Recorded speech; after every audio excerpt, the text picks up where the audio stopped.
Hey, what's going on guys? It's Most Remoto. In today's video, I'm going to be installing the Tusk aluminum skid plate on my Honda XR150L.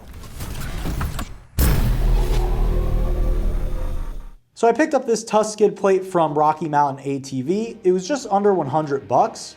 So this skid plate is made from 3/16 aircraft grade aluminum. It also has the cutout here for your oil drain bolts. And this is the black powder coated option, but I believe you can also get it in silver. Taking a quick look at the skid plate, it seems to be pretty high quality. It's nice that it does have that cutout. On the sides here, it looks like it flares out a little bit, which should protect the sides of the engine. It also has the Tusk logo. And for all you welders out there, these welds do seem to look pretty good.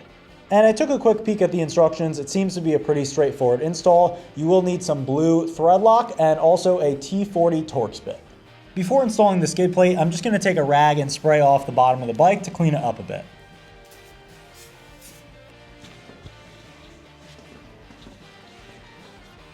So the first step is to install this U-clip onto the frame. We want to make sure that this protrusion over here is facing the motorcycle.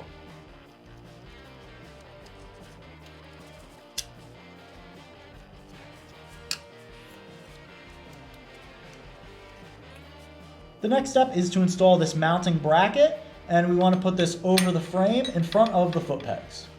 Taking the M820 bolt, I'm going to apply a little bit of blue Loctite. To help hold this mounting bracket in place, I'm going to put a little bit of tape on it.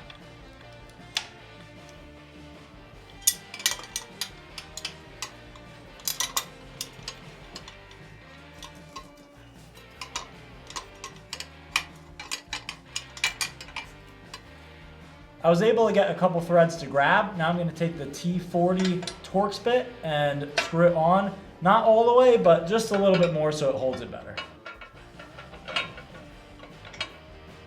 With that holding, I'm just going to remove this tape while I still have access to it.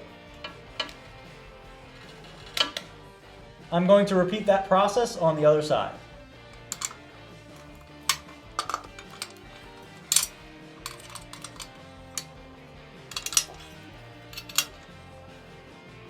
I'm not sure if you guys can tell, but I've snugged up both those bottom bolts there. They're not completely tight because I need to line up this one, and then I can tighten everything down.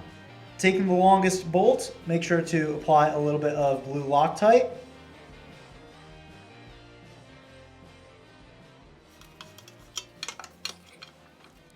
Okay, so I finally got those bolts installed. It took a little longer than I wanted just because it was a little bit frustrating lining up the holes and the clamps.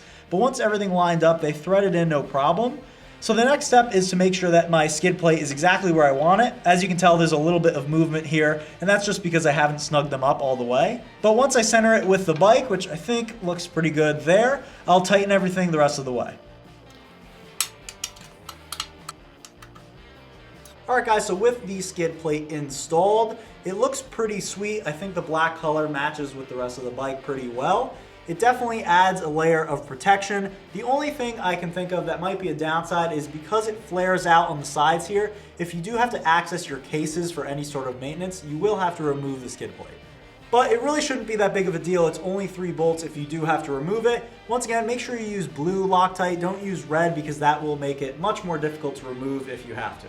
As for regular maintenance, such as an oil change, it does have that cutout for the oil drain bolt, as you can see there. It lines up pretty well. When I do the oil change, I'll let you know how that works, but I think it'll work out fine. I hope you enjoyed today's video. If you have any comments, questions, or concerns, make sure to leave it down in the comment section below. I hope you enjoy your day, and always remember to ride safe.